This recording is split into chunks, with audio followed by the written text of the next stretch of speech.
السلام علیکم ورحمۃ اللہ وبرکاتہ۔ صبح فجر کے بعد رسول اللہ صلی اللہ علیہ وآلہ وسلم نے فرمایا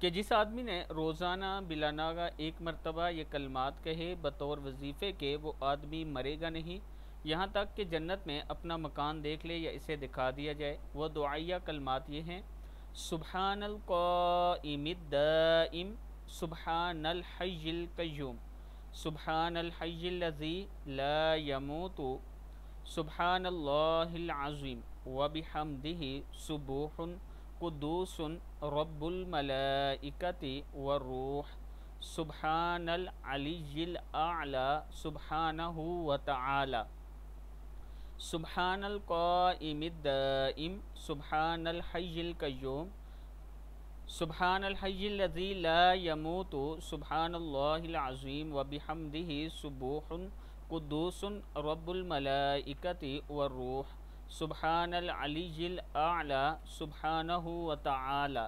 صدق اللہ العظیم۔